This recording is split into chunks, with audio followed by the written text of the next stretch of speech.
اچھا ایک بات آپ نے سنی ہوگی بلکہ روایت بھی موجود ہے کہ امام کا غیبت میں نام لینا ممنوع ہے اور بہت زیادہ مذمت بھی آئی ہے. تو اس کے حوالے سے ایک واضح طور پہ جواب اور نقطہ سمجھ لیں. یہ بات تو حقیقت ہے کہ امام کو چاہے جائز ہو نام لینا یا ناجائز ہو، کنیت اور القاب سے پکارنا مستحسن ہے، مستحب ہے، بہتر ہے.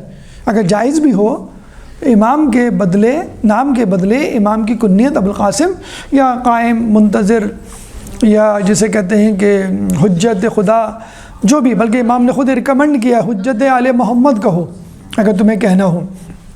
امام نقی نے ایک دفعہ کہا تھا نا کہ میرے بعد یہ جانشین ہوگا، امام حسن عسکری کے بارے میں، اور پھر کہا کہ پھر اس کے بعد اس کا بیٹا جانشین ہوگا، وہ جب جانشین ہوگا تو تمہارا کیا حال ہوگا؟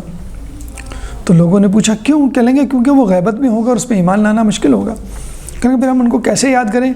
تو امام نے کہا تم ان کو حجت آل محمد کہا کرو. یہ تو خود امام کی طرف سے جسے کہتے ہیں کہ ریکمنڈیشن ہے.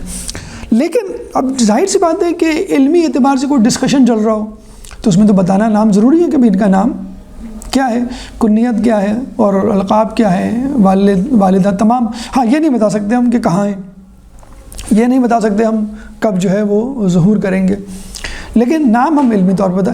یا نجی محفل ہو ہماری جس میں صرف شیعان علی ہو، محب ہوں ان کے، اس میں ہم بتا سکتے ہیں. بلکہ دعاؤں اور مناجات میں بھی ہم اس کا تذکرہ کر سکتے ہیں، اس میں کوئی قباحت نہیں ہے. اب آ جائیں اس طرف کہ منع کب کیا گیا ہے اور کس روایت میں. پہلے روایت سن لیں. مستدرک الوسائل مرزا حسین نوری کی کہ اس کے قیام سے پہلے جو بھی اس کا نام لے گا وہ اس کا منکر ہوگا. ٹھیک. اور ایک اور روایت بحر الانوار کی ہے کہ ملعون ہے وہ شخص مستدرک الوسائل. ملعون ہے، دوسری حدیث ملعون ہے وہ شخص جو لوگوں کی کسی محفل میں میرا نام لے. اب یہ جو حدیث ہے کہ ایک میں تو کہہ دیا گیا بھی منکر ہے جو نام لے، اور ایک میں کہا دیا گیا کہ وہ ملعون ہے، تو اس کا مطلب تو امام کے نزدیک وہ بے پسندیدہ شخص نہیں ہوا. تو علماء میں اس پہ ڈسکشن ہے. تو علماء نے یہ بتایا کہ اس زمانے کی بات ہے جب تقیہ کا دور تھا، خصوصی طور پر بنو عباس کا جب دور تھا کہ غیبت میں تھے، صغرا میں تھے، پھر کبرا میں گئے. اس کے بعد بھی حالات کافی ٹف رہے.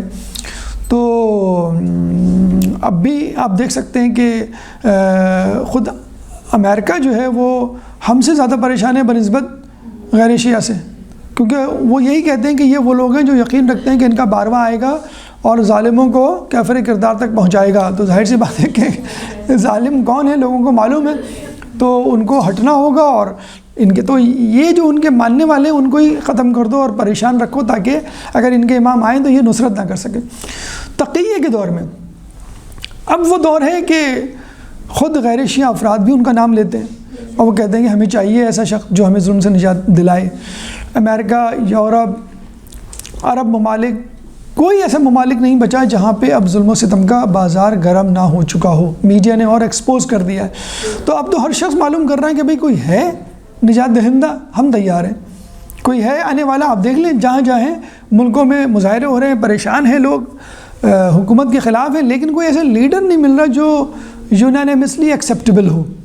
اسے کہتے ہیں کہ تمام لوگوں کے لیے متفقہ طور پہ قابل قبول ہو. جیسے رسول اللہ جب مدینے گئے تھے تو تمام یہود و نصارہ اور مسلمانوں کے لیے، مشرکوں کے لیے قابل قبول تھے. پھر مسلمان آئے ان کے لیے تو تھے ہی قابل قبول. تو کوئی ایسا شخص نہیں مل رہا. تو وہ اب جو دور ہے اس میں نام لینے میں ویئر اباؤٹس خیر بتا ہی نہیں سکتے ہم کہ کہاں ہیں، اور ظہور کا وقت بھی معین نہیں کر سکتے. لیکن جتنا ان کے بارے میں ہم بتا سکتے ہیں خصوصی طور پہ علامات کے اعتبار سے، خصوصی طور پہ ان کی پیدائش کے اعتبار سے، خصوصی طور پہ ان کی غیبت کے اعتبار سے کہ غیبت میں وہ کس طرح افیکٹو ہیں، ان کو ڈسکس کیا جا سکتا ہے. خود ناصر مکارم شیرازی کا باقاعدہ فتویٰ موجود ہے، اور اسی طرح کا فتویٰ جو ہے وسائل شیعہ میں شیخ حر عاملی کا موجود ہے کہ ہمارے دور میں تقیہ ضروری نہیں رہا، اس لیے نام لینا درست ہے. تو امام کا نام لینا تقیہ کے حوالے سے ممنوع ہے. اب بھی اگر کوئی ایسی سچویشن پیدا ہو جاتی ہے تو ٹھیک ہے آپ نام نہ لیں. ہاں اس کے علاوہ اگر آپ چاہیں تو نام لے سکتے ہیں، نجی محفل میں تو بدرجہ اولا، اور بہتر یہی ہے کہ آپ القاب اور کنیت سے امام کو پکاریں۔ درود پڑھ دیں محمد والے محمد میں۔